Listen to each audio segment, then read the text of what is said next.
that I knew that this must be the right thing, because my anxiety went away and I was peaceful about it, and I was, I felt like this was the right thing to do, and this was for me the right thing to say. Exactly. You are doing this for many children, and so the video that you put up, it was like yesterday, I believe. Yes. That was that was a reality check right there. It is.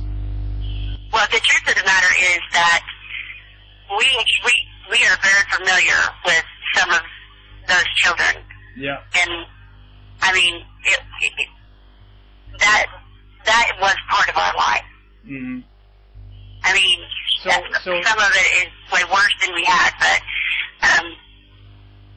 there's some pictures I just look at and stop on and think, wow, I can't believe we made it through that. Mm-hmm.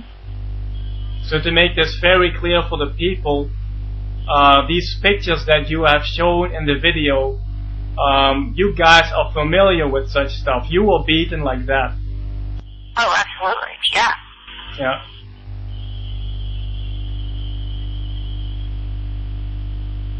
Now,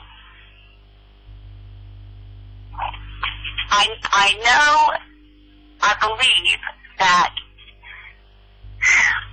I don't necessarily believe that Sheren has changed. I mean, I called her, I think, in one of my comments, venomous chameleon, because she is very nice, and she can be very sweet and loving and wonderful, and then she just changes. I mean, quickly she just changes, but, for a long time, members of our family were like, oh, she didn't do that to you. I've never seen that side of her. And then she started showing them that side, and they've apologized to us and said, I'm sorry. A good example is about, it's been about 12 years now, actually, but when my mom wanted to convert to Catholicism, I didn't agree with it because, they wanted to annul the marriage, and I was like, but we happened in the marriage, so, but it wasn't a big deal. I wasn't fighting with her about it or anything like that. And they called my husband at work and told him that he needed to set me straight because he's the man of the house, and it's his job to make me see the way of the Lord, which was, I guess, their way. And he said, I'm not going to do that. And so she showed up at my house, and I think she was asking for some tapes back or something, and she started going off, and I said, okay, you need to leave now. And the more calm I was, the madder she got, and the more hateful things she said. And I had had 3 miscarriages, and that was 3 weeks to the day after the last one that I had. I have 2 children, but I've had 5 pregnancies. And she was telling me that God was going to punish me for what I done, which was not listen to her. Mm-hmm. And he was going to punish me, and he was going to get me. And then she told me, you know what? He already has punished you. That's why he killed your babies. Can you repeat that last sentence again?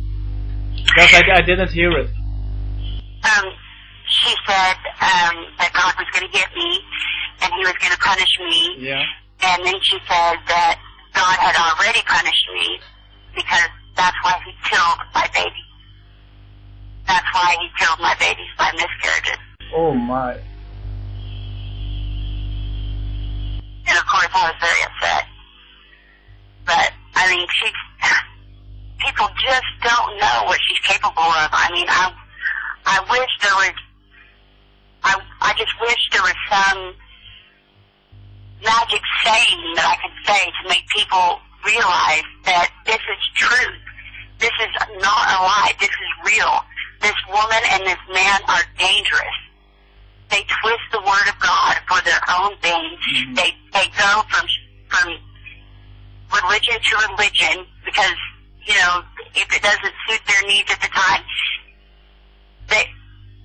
if you're following them, just do it. Just be informed. Know who you're following. Know what they're capable of. Yeah, exactly. Because I think think that's really important. I mean, if I go to church, I would want to know if my pastor was a child abuser or a child molester. Exactly, yeah. The people have a right to know because, you know, John and Sharon are people that come here on YouTube pointing the finger at others, saying, you are the criminal, you are the child abuser. And, you know, they accuse other people without any proof of that whatsoever, and yet their own children right now come forth testifying that they themselves have done all these things that they accuse others of doing. So, that's right. The people have a right to know this, and, you know, my goodness. Yeah. Telling you that you know, that is God's way of punishing you, that, you know, my goodness, I cannot, I really don't even know what to say to something like this. You know, this woman is even more evil than I thought. Well, you know, there are just so many things she's capable of when she's mad, and, you know, I hear her screaming on her YouTube videos, some of them, and it's, you know, it's not nearly as bad as when we grew up with her, but it's still pretty bad. You basically see the same spirit manifesting. Yeah, not as bad. Well, she made a video, I think, called Judgment of Jezebel, and she's talking about how murderous Jezebels are going to, ultimately they're going to get their head and hands and feet cut off because those are the parts they use for evil. Yeah. And I was just, you know, my mother was very promiscuous with, as you know, my sister's boyfriend and my friends, and she did succeed in having sexual relationships with them. She did succeed in having a sexual relationship with my 17-year-old best friend. And, you know, I don't understand how, you know, you can be in the position you're in, like, this has happened to you, and yet you are so judgmental about the very thing that you have done. Yeah, exactly. Yeah. She, I don't know how many years ago it's been now. Toby, I believe, was probably about 13 or so, and we were in our house, and Toby was writing poetry because she used to do that, and Sharon said, go upstairs and do your homework. And Toby said, I don't have any homework. And she said, I told you to do what I said. And Toby said, well, I'll just stop writing because I don't have any homework. And she just attacked her. She pulled her by the head of the hair across the house. She was beating her profusely. I was scared for her, and they wound up in the kitchen, and Toby was on her back, like, on the ground on her back, and I don't know if you remember, but, like, old refrigerators had a big metal part across the bottom of them. Sharon reached down and pulled that piece off of the bottom of the refrigerator and had it above her head, fixing to start beating Toby. She would have killed her. She would have absolutely killed her.